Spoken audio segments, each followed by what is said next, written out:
In today's video, I'm going to teach you how to mute tracks in DaVinci Resolve. If you need to quickly silence a track in your timeline, DaVinci Resolve makes it very easy. This is especially helpful when you want to compare different audio layers, temporarily remove background music, or turn off a voice track without deleting anything.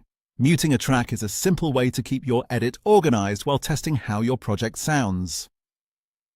To begin, go to your audio track in the timeline. Make sure you're looking at the area where your tracks are listed, because that's where the track controls appear. On the left side of the audio track, you'll see several small icons. These icons give you quick control over that specific track, and they're designed to help you manage your audio without opening extra menus. From here, look for the icon labeled M.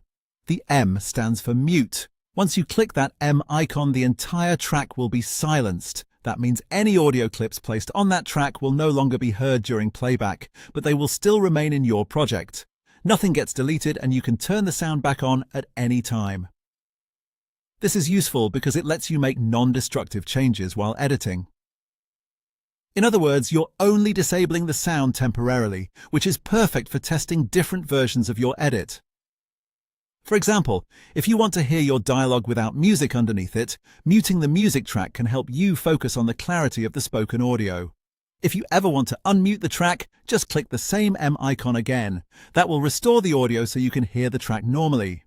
It works like an on and off switch, so it's very easy to control while you edit. A good tip is to pay close attention to which track you're muting, especially if your project has multiple audio tracks stacked together. It's common to have separate tracks for dialogue, music, sound effects, and ambient sound, so muting the correct one will save time and avoid confusion. That's all there is to it. Go to your audio track, find the icons on the left side, and click the M icon to mute the track. It's one of the fastest ways to manage audio while editing in DaVinci Resolve. And once you start using it, it becomes a very natural part of your workflow.